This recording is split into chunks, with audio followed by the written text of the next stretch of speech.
Magandang umaga, tanghali, hapon, gabi sa Capricorn energy, Capricorn sign with the earth elements. Lola Baby nagpapakilala. Isang like, shares, and subscribe silang po. Salamat po ha. Bigyan ko kayo ng timeless reading sa mga natitirang araw, linggo ng June. Yan ha. Sa mga Capricorn, ipinanganak ng kailan kayo pinanganak? November 22 to January 19. Yan ha, okay. So tingnan po natin ha, saan tayo dadalhin ng inyong energy. Okay? If you want a private reading, feel free to email Lola Baby. Narito ang tinatawag na the five of spades. It has something to do about you and them. Maybe friends, associations, di ba?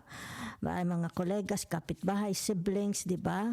Cousins, di ba? Kung ano yan, it's between you and them. Maybe sabihin natin meron ditong get together, di ba? It's only an energy. Get together, maybe you are planning to go out with them, di ba? So narito ang tinatawag na the four of cups, di ba? So, ibig sabihin nito yung tinatawag, it's like, wait muna ha, there is anong tawag dito, it's like an end of a circle, okay? An end of a circle, an end of a relationship, a new relationship, diba? Okay? So, for some of you, it's like tinatawag letting go, okay?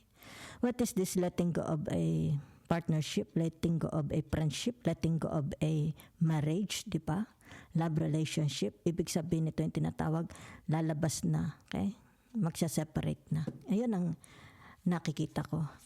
Okay? Maybe sabihin na natin baka naman ito is tinatawag, bubukod na ng bahay. Maybe sabihin na natin, ayaw nyo nang tumira sa bahay ng pamilya mo, ayaw mo nang tumira sa bahay nyo, di ba?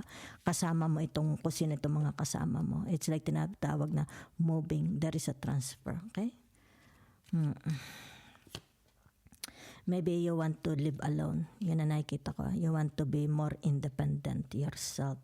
It's like dito, hindi na ito nagbibigay interested sa inyo. Wala ka nang interested dito, di ba? It's like tinatawag na out of love ka na, di ba? So narito ang tinatawag na the seven of diamonds. Okay, it's more about yourself. Yan. It's like tinatawag ang priority mo is yourself, di ba? Yan. Kumbaga dito maybe you give too much to this relationship. You give a lot of yourself, di ba? Nakikita dito it's about time. It's about yourself naman, 'di ba? Let's say sabihin na natin you want to love yourself more, 'di ba? Maaring dito sabihin na natin, okay, I will buy let's say sabihin natin maybe you will do shopping, you will go shopping, magbabago ka ng mga damit. Maaring dito maybe it has something to do about your health, 'di ba? It's more about nagko-concentrate, focus ka sa iyong tinatawag na self-development. Yan na, loving yourself, ang nakikita ko for you. So, tingnan natin ito, sunod na energy. Yan ha. So, naririto ang tinatawag na the ace of diamonds. Okay? So, maaaring for some of you, ibig sabihin nito, nagpo-focus ka, nag-iipon ka ng pera. Maybe it's about your savings, di ba? Maybe it's about your body, it's about your appearance, it's about your education, it's about your work, di ba? Ibig sabihin nito, anong priority mo dito? Anong priority mo? Dito. Bakit kumbaga dito tinatawag separating yourself, di ba? It's like, I give too much, okay? I share too much, di ba? So, it's about time for myself naman, di ba? Yan. Maybe for some of you, you are, tinatawag dito, you are investing for your future. Okay? So, titingnan natin ha, para sa mga mahal na Capricorn. Tingnan natin ang tinatawag na the five of spades. Yan ha.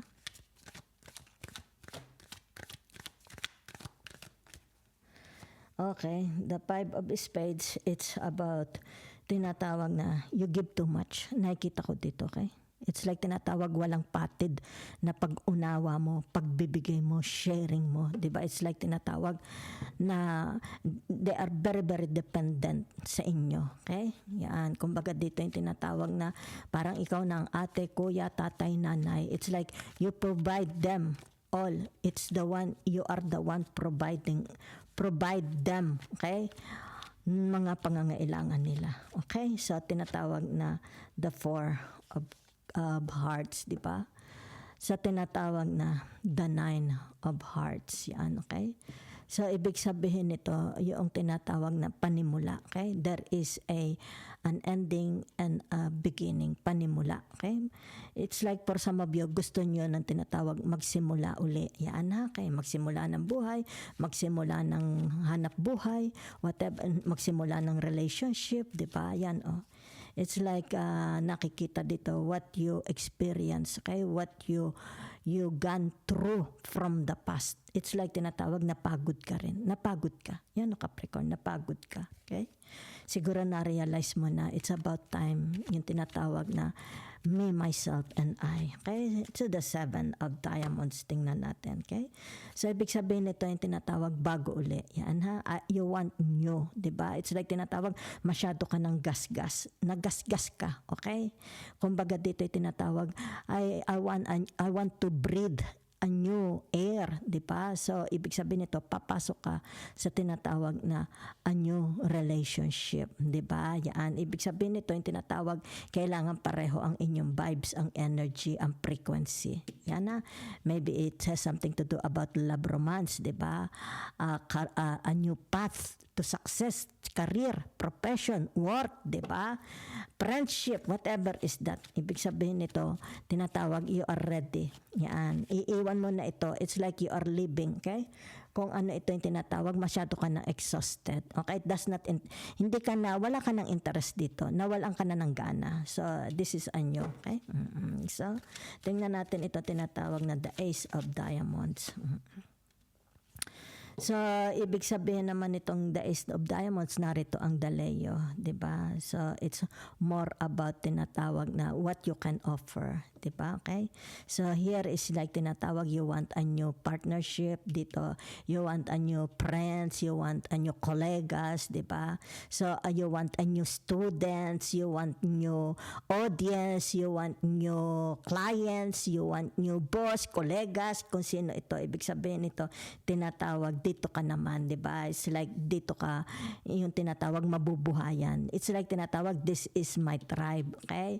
This is my tinatawag, dito ako bagay. Yan, so, very, very refreshing, okay? Ito yung tinatawag na timeless reading for the rest of the days and weeks of June going to July. So, ibig sabihin nito, yung tinatawag dito, yan na, ito na, okay? Ibig sabihin nito, ito na ang magpapaligaya sa iyo, diba? It's more about yourself. It's like tinatawag, they will give importance of your knowledge, they will give importance of your effort, they will give importance of your what you are sharing to them. So, ibig sabihin, new tribes, new friends, new clubs, diba? New colleagues, kung sino man ito, okay? So, ibig sabihin nito, fun, Capricorn, you deserve this.